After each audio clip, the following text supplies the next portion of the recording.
O Bolsonaro está falando ao vivo. Ao vivo. Vamos para lá, direto para Brasília. Eu não permiti a venda do Porto de Santos para a China. Eu não permiti que o Parlamento brasileiro levasse avante um projeto para venda de terra para estrangeiro. Cada município, o equivalente a 20% da sua área pode ser vendido para outro país. Eu chamo isso de invasão silenciosa. A China vem tomando conta do Brasil.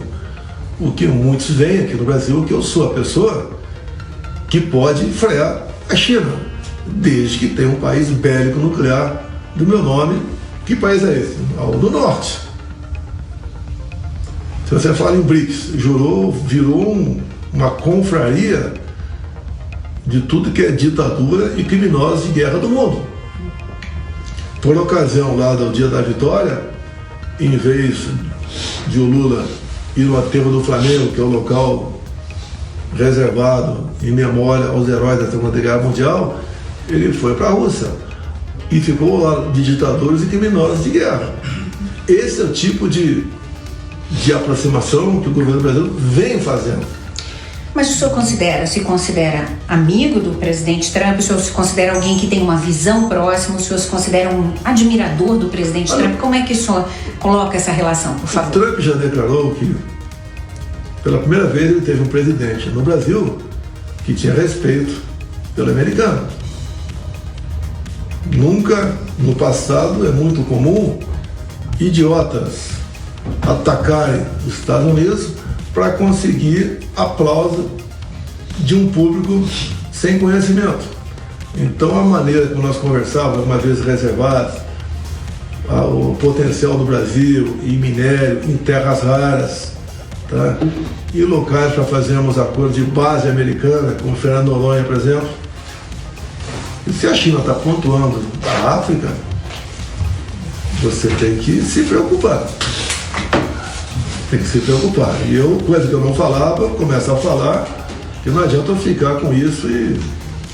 Com essas medidas de hoje, o senhor acha que o presidente Trump vai se manifestar e vai, talvez, endurecer a posição em relação ao Brasil? Ontem foi a 5ª vez que ele se manifestou nas suas redes sociais. Eu não sei o que passa na cabeça dele. Tenho um profundo respeito e admiração pelo presidente Trump. E eu sei que ele gosta de mim. Se não gostasse de mim, não teria me convidado para a posse dele. Ficou chateado que o Alexandre de Moraes é o que manda no Brasil atualmente, decidiu não fornecer o passaporte. O senhor está usando uma tornozeleira eletrônica, né? Como é que o senhor se sente em relação a isso? Suprema humilhação. Eu tenho 70 anos de idade, fui presidente da República por 4 anos, nenhuma denúncia sequer de corrupção contra o meu governo. Momentos difíceis, como a pandemia, a guerra Rússia-Ucrânia, tivemos a crise hídrica enorme aqui no Brasil, e mesmo assim nós bem direcionamos a nossa economia, que é o carro-chefe do governo, é a sua economia. Tínhamos um excelente ministro, o Paulo Guedes, que assim como os outros tinha carta branca para trabalhar. Nós chegamos a botar a taxa Selic no início de 21 a 2%, agora está 15%. O agro tem uma dívida com essa taxa Selic, em pouco tempo, impagável, 1 trilhão e 200 bilhões de reais. Ou seja, e o Brasil está fechando o comércio com países democráticos. Nós estamos passando a ser dependente na economia apenas da China, ou quase que apenas da China. Quando isso vier a acontecer, a China vai botar o valor no que nós exportamos aqui. O senhor, nesse momento, está impedido de falar com o seu filho Eduardo. Como é que o senhor se sente em relação a isso?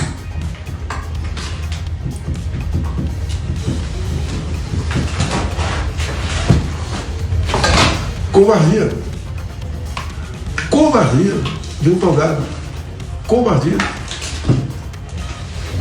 Até porque há poucos meses, na questão do passaporte, o Paulo Gonet, que é o chefe da Procuradoria da República, deu parecer contra a apreensão do passaporte do Eduardo, dizendo que o que ele estava fazendo nos Estados Unidos era lícito, e agora passou a ser ilícito. Por quê?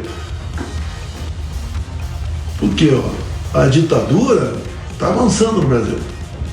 Eles me acusavam de dar um golpe desde quando assumiu o governo em 2019. Toda semana tinha pelo menos uma intervenção do Supremo Tribunal Federal no governo federal. Você não vê nenhuma intervenção agora em 2 anos e meio. Muito pelo contrário. Houve intervenção agora na questão do IOF, para manter o IOF.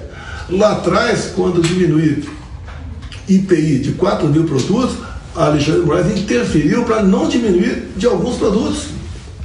Completamente ambígua a decisão. Ou seja, é um magistrado, tem superpoderes. A gente costuma dizer que aquele cão pastor, né, quando sente o gosto de sangue da ovelha, você tem que tirá-lo, afastá-lo do rebanho. Esse é ele.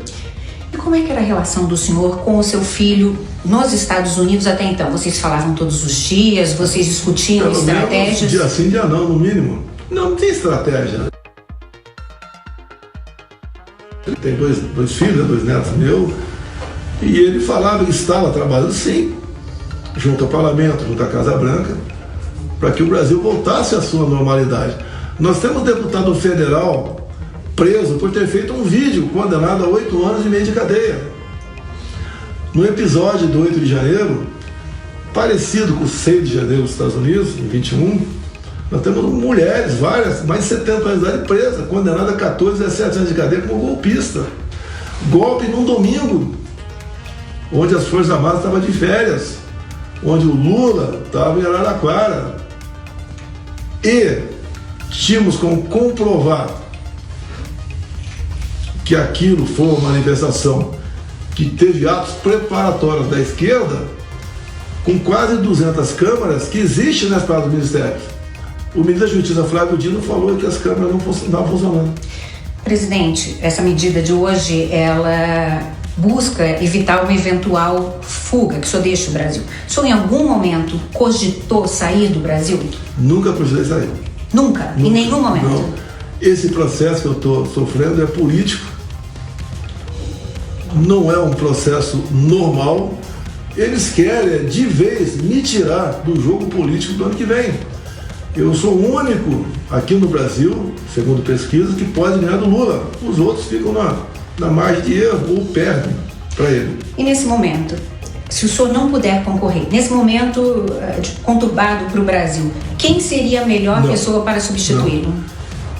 Eu, por enquanto, apesar de tudo que está acontecendo contra mim, sou o candidato. Não passa pela minha cabeça indicar um outro nome. Até porque o que o governo nosso está fazendo, e o Alexandre de Moraes, é o lawfare, é o ativismo judicial. Eles começam a tirar do jogo político as pessoas que poderão ganhar do outro lado. Aconteceu na Venezuela, Maria Corina e Capriles estão inelegíveis por 15 anos. Aconteceu com Marine Le Pen na França.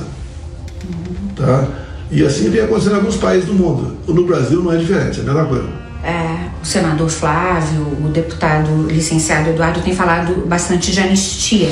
Anistia é a saída, e depois eu quero ler um tweet que foi feito hoje para saber a sua reação, por favor. Eu não tenho nada a ver com o 8 de janeiro. A anistia é pelo 8 de janeiro. Tá? Que foi uma manifestação que virou baderna. Inclusive o atual ministro da Defesa do Brasil, José Múcio, falou que aquilo não foi tentativa de golpe. 2 ex-ministros, um da esquerda, Aldo Rebelo, que foi do Partido Comunista do Brasil há muito tempo, falou também que não foi tentativa de golpe. Nelson Jobim, que presidiu o Supremo e foi ministro da Defesa, também falou que não foi golpe. Várias personalidades aqui não é golpe. O que o Alexandre de Moraes fez? Disse que foi golpe. Então, inclusive armado.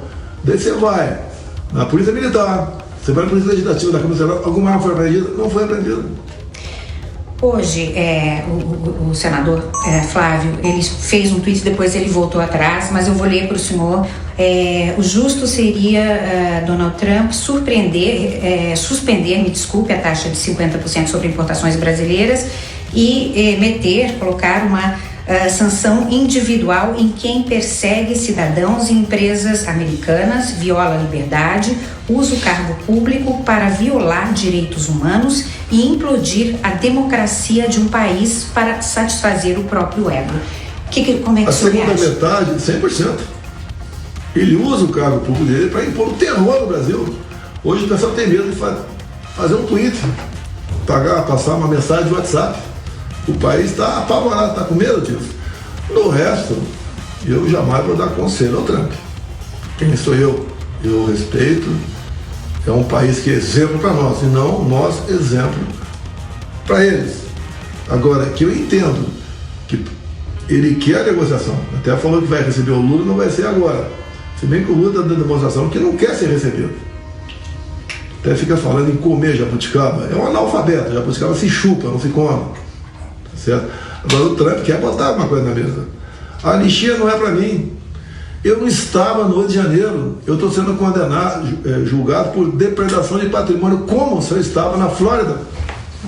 Mas a anistia o ajudaria. Dessa forma, o senhor poderia, né, vir a concorrer em 2026. Teria que enfrentar duas inelegibilidades que eu tenho. Uma, abuso de poder político, quando me reuni com embaixadores, que é uma atividade privativa do presidente da República. E a outra, abuso de poder econômico, porque eu subi num carro de som no Ciro Malafaia. O carro de som não era meu. No 7 de setembro aqui, acabou de filho, botei minha faixa lá para ser guardada e fui conversar com o povo. Ou seja, parece que isso aqui é um país de primeiro mundo. O Lula, antes das eleições, se reuniu com o tráfico no Morro do Alemão do Rio de Janeiro, ao conversar com os líderes regionais. Nenhum líder comunitário eleito seria a benção do tráfico.